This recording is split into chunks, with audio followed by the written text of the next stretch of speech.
Good morning, students.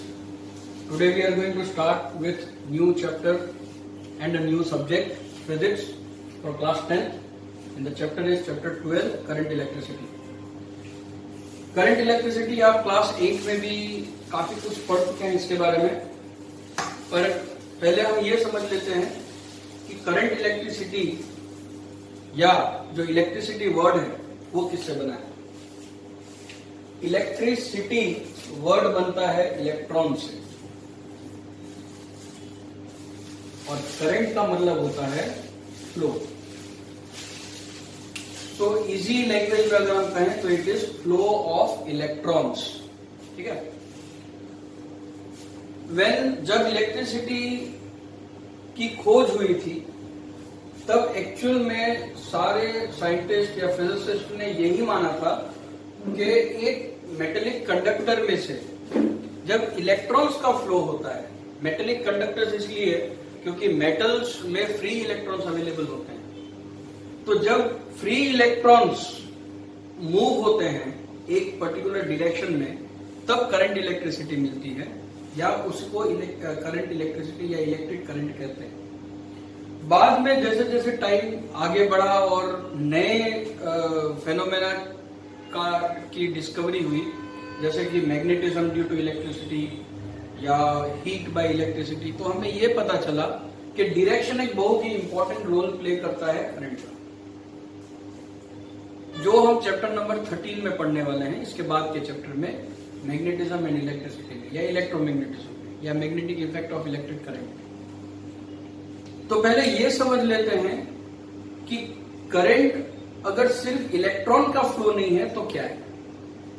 जो current electricity के बारे में हम पढ़ने वाले हैं वो एक्चुअली सिर्फ इलेक्ट्रॉन के फ्लो से रिलेटेड नहीं है, वो होता है चार्ज का फ्लो। अब चार्ज का फ्लो और इलेक्ट्रिक और इलेक्ट्रॉन्स का फ्लो, इन दोनों में क्या फर्क है। देखो, चार्ज जो है वो सिर्फ इलेक्ट्रॉन में ही हो ऐसा नहीं है, तो ये समझना पड़ता है कि चार्ज क्या है। ठीक है। तो सबसे पहले हम जो वर्ड समझेंगे वो है चार्ज। चार्ज की डिफाइन लिख लीजिए। Charge is an intrinsic property of any object due to which or by virtue of which certain physical quantities like electric field, electric potential and electric force, electrostatic force are applied. Charge किसी एक object की खुद की intrinsic property होती है। Intrinsic property मतलब उसकी खुद की अंदरूनी प्रॉपर्टी, जिसमें किसी बाहर से कोई फेनोमेना उसके ऊपर एक्ट या कोई और फैक्टर्स, बाहर के एक्सटर्नल फैक्टर्स उसके ऊपर एक्ट नहीं करते, उसे चार्ज कहा जाता है। अब बात आती है कि चार्ज कहां होता है। ठीक है। हमें पता है कि किसी भी ऑब्जेक्ट के अगर हम स्मॉलेस्ट पार्ट में जाएं तो उसका स्मॉलेस्ट पार्ट होता है एटम, और एटम में दो चीजें ऐसी होती हैं जिसमें चार्ज होता है। एक होता है प्रोटॉन और एक होता है इलेक्ट्रॉन। प्रोटॉन में पॉजिटिव चार्ज होता है, इलेक्ट्रॉन में नेगेटिव चार्ज होता है। बहुत सारे एक्सपेरिमेंट किए गए और इन चार्जेस का पता लगाया गया कि ये चार्ज की वैल्यूज कितनी होती है। बाद में हमें यह भी पता चल गया था एटॉमिक स्ट्रक्चर से, जो आपने क्लास 9 में पढ़ा, कि प्रोटॉन्स जो हैं वो सेंट्रली लोकेटेड न्यूक्लियस के अंदर होते हैं और इलेक्ट्रॉन्स जो हैं वो उसके आसपास शेल में घूमते रहते हैं। क्योंकि प्रोटॉन्स न्यूक्लियस के अंदर हैं, इसलिए सिंपल फिजिकल फेनोमेना या मेथड से या एक्सपेरिमेंट्स से इन प्रोटॉन्स को बाहर निकालना न्यूक्लियस से वो पॉसिबल नहीं है। सो अगर मुझे पॉजिटिव चार्ज चाहिए तो पॉजिटिव चार्ज सिर्फ प्रोटॉन से ही मिल सकेगा ऐसा नहीं होता। अगर आप किसी एटम से एक इलेक्ट्रॉन निकाल देते हैं, मान लीजिए ये सोडियम है, और सोडियम में से अगर आप एक इलेक्ट्रॉन को रिमूव कर देते हैं तो ये जो सोडियम का जो एटम है वो पॉजिटिव चार्ज का एटम बन जाता है, जिसे पॉजिटिव आयन कहते हैं। तो ऑटोमेटिकली एक पॉजिटिव चार्ज डेवलप हो जाता है एटम में। और नेगेटिव चार्ज चाहिए तो बहुत ही सिंपल है, सिंपल इलेक्ट्रॉन मतलब सिंपल रबिंग मेथड से भी आप इलेक्ट्रॉन्स को एक जगह से दूसरी जगह ट्रांसफर कर सकते हैं।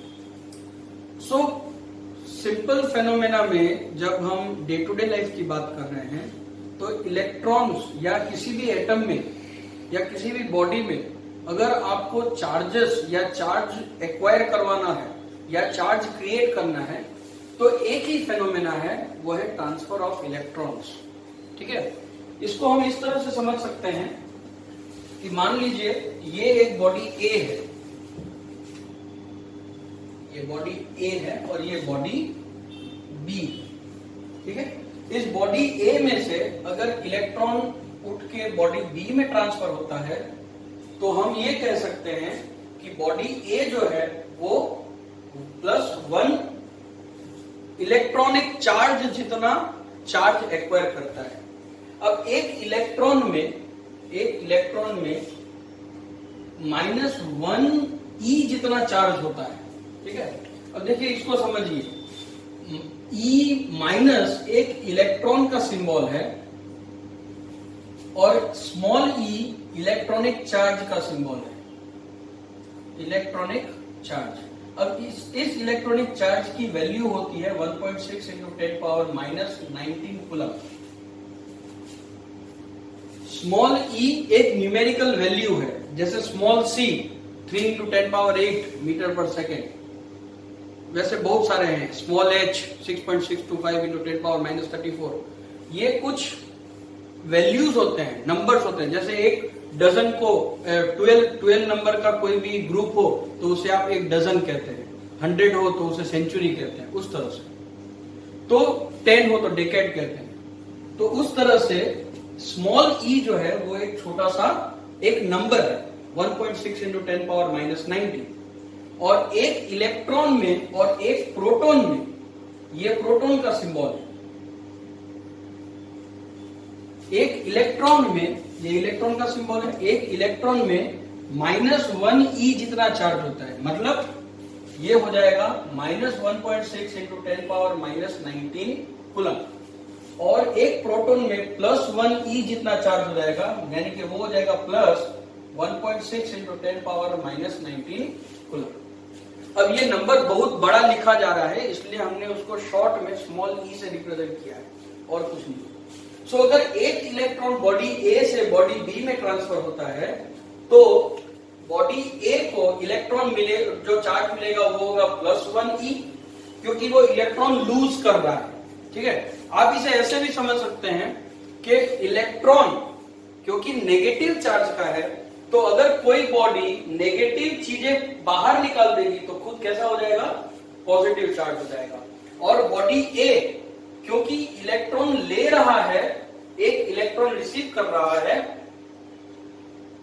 1e-, यहां से यहां ट्रांसफर हुआ, तो क्योंकि ये एक इलेक्ट्रॉन एक्वायर कर रहा है इसलिए ये हो जाएगा -1 जितना चार्ज इसमें एक्वायर हो जाएगा। सो यहां तक क्लियर हो गया है। सपोज कि कोई भी बॉडी को अगर पॉजिटिवली चार्ज करना हो तो उससे इलेक्ट्रॉन लूज करवाना पड़ेगा, और अगर किसी बॉडी को नेगेटिवली चार्ज करना हो तो उसमें इलेक्ट्रॉन भरने पड़ेंगे। कई बार स्टूडेंट पूछते हैं हमें कि ये फिजिक्स और ये सब कहाँ काम आता है ना। देखो ये सब हिडन मैसेजेस होते हैं फिजिक्स में, मैथ्स में, जो आपको समझना है। क्या हिडन मैसेज है? अगर आपके अंदर की नेगेटिविटी आपसे बाहर चले जाती है तो आप कैसे चार्ज के हो जाते हैं? पॉजिटिव चार्ज के। और अगर आप बाहर से, देखो बाहर से इलेक्ट्रॉन यहां जा रहा है, इलेक्ट्रॉन नेगेटिव चार्ज का है, अगर आप बाहर से नेगेटिविटी अपने अंदर ले लेते हैं तो आप कैसे हो जाते हैं? नेगेटिव। ओके, तो इस तरह के बहुत सारे मैसेजेस जब मैं आगे पढ़ाते जाऊंगा तब आपको देते जाऊंगा। फिलहाल हम फिजिक्स पढ़ते हैं। सो यहां तक आपको क्लियर है। अब हम इसका मैथ्स थोड़ा स्टडी कर लेते हैं। देखिए एक इलेक्ट्रॉन जब मैंने ट्रांसफर किया बॉडी ए से बॉडी बी में, तो एक 1e जितना चार्ज एक्वायर हुआ। चार्ज का सिंबल स्मॉल q होता है फिजिक्स में, स्मॉल q, और उसकी यूनिट होती है कैपिटल C, जिसे कूलम कहा जाता है। जो फिजिसिस्ट थे कुलम, उनके ऊपर उनके नाम को मान देने के लिए उनके नाम से रखा गया है। सो एक इलेक्ट्रॉन अगर ट्रांसफर होता है तो बॉडी ए में चार्ज आएगा +1e और इसमें चार्ज आएगा बॉडी बी में -1e। वैसे अगर मैं एक और इलेक्ट्रॉन ट्रांसफर करवाऊं तो +2e, ये हो जाएगा -2e। वैसे ही अगर एक और करवाऊं तो 3e -3e। इस तरह से अगर मैं n इलेक्ट्रॉन्स ट्रांसफर करवा देता हूं तो किसी भी ऑब्जेक्ट का चार्ज हो जाएगा +ne या -ne। इसीलिए चार्ज, किसी भी बॉडी का जो चार्ज है उसकी फॉर्मूला लिखी जाती है Q ± ne। ठीक है। अब एक इलेक्ट्रॉन अगर ट्रांसफर होता है तो 1e, 2 होते हैं तो 2e, 3 होते हैं तो 3e। अगर लूज कर रहा है तो प्लस, गेन कर रहा है तो माइनस। बड़ा ही क्लियर होना चाहिए आपके दिमाग में, तो आप इसको अच्छे से समझ पाएंगे। सो किसी भी ऑब्जेक्ट में कितना चार्ज है ये अगर आपको कैलकुलेट करना है तो आपके पास फॉर्मूला एक आ जाती है, वो है Q +ne।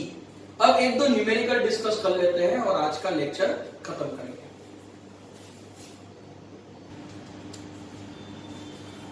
कुछ न्यूमेरिकल्स प्रैक्टिस कर लेते हैं। पहला न्यूमेरिकल है, calculate the charge on an object when the total number of electrons in it is 100। अब देखो, आपको क्वेश्चन पढ़ के पहले तो ये समझ में आना चाहिए कि दिया क्या हो गया है। सॉल्यूशन गिवन, ठीक है। जो 100 है वो क्या है, n स्मॉल है, क्योंकि वो नंबर ऑफ इलेक्ट्रॉन्स है 100, ठीक है। तो आपको फाइंड क्या करना है, charge. So Q question mark. Formula क्या है हमारे पास, we know Q ne।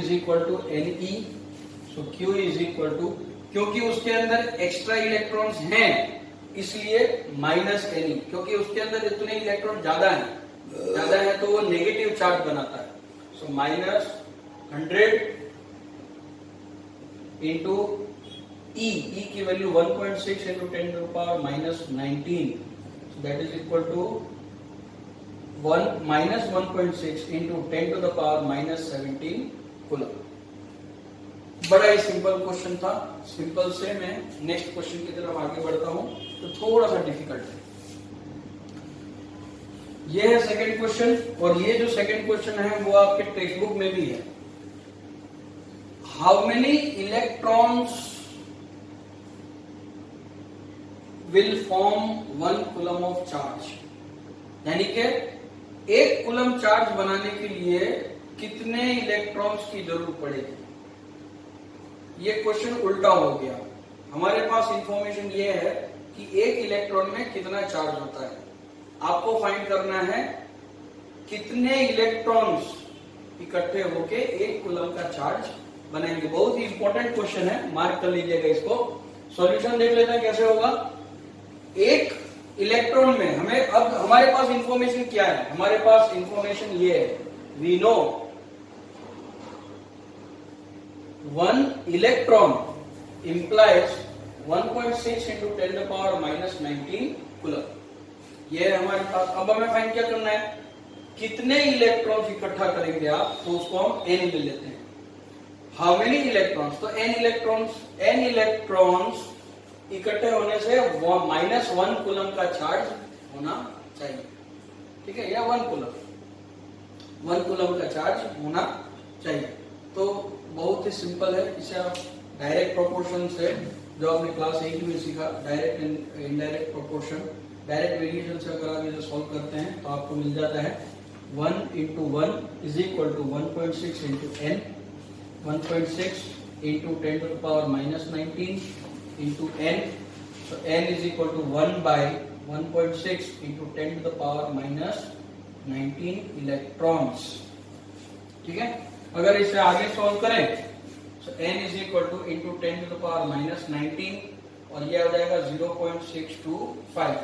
n is equal to 6.25 into 10 to the power 18 electrons, ये हमें मिलेगा। इससे आपको अब दो चीज याद रखनी है इस पूरे चैप्टर में।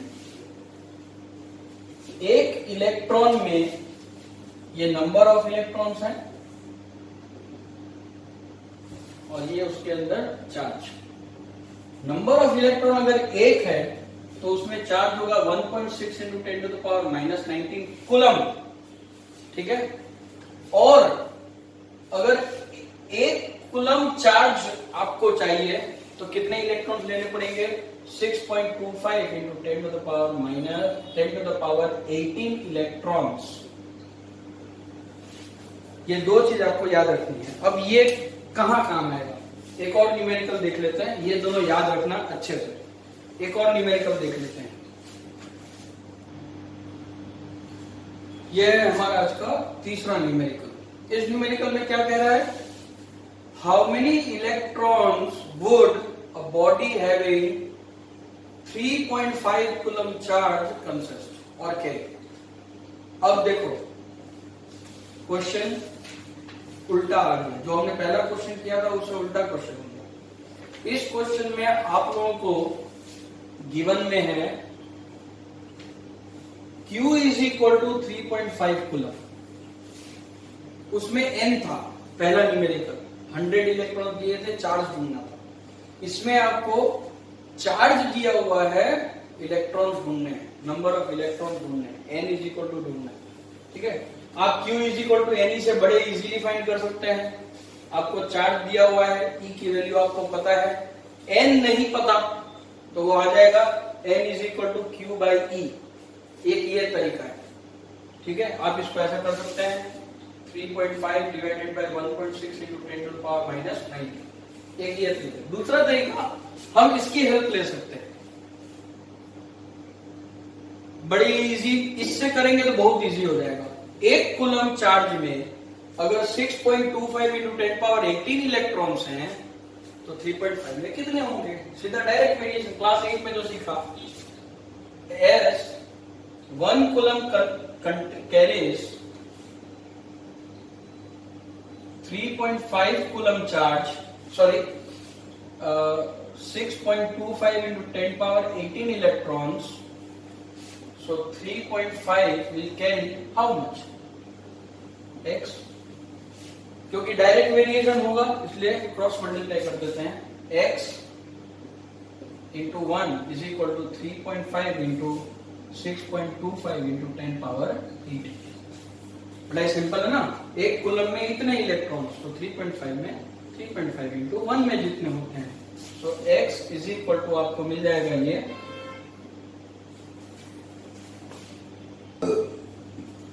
तो इसका आंसर हो जाएगा 21.875 इलेक्ट्रॉन्स। तो ये दोनों मेथड सही है कि मार्क्स नहीं कटेंगे। और आज का ये वीडियो, आज का जो पहला टॉपिक था electrons, charges, what do you mean by charge, और चार्ज को कैसे कैलकुलेट किया जाता है। कल हम आगे बढ़ेंगे कि इस चार्ज के फ्लो होने से हम करंट कैसे कैलकुलेट करेंगे और फिर पोटेंशियल। कल हम 2 टॉपिक पढ़ेंगे। आज से हर वीडियो के लास्ट में मैं आपको ऐसे कुछ इंपॉर्टेंट न्यूमेरिकल्स दूंगा इस चैप्टर की प्रैक्टिस के लिए, ताकि आप घर पे बैठ के उसके ऊपर वर्कआउट कर सकें। और मेरे इसके बाद के वीडियो में मैं वो सम आपको पूरा सॉल्व करके दूंगा। सो ये है वो sum. If a body loses 10 power 9 electrons every second, calculate the time taken to acquire 1 coulomb of charge by the body. If you like the video, please do subscribe the channel and share with your friends. Thank you.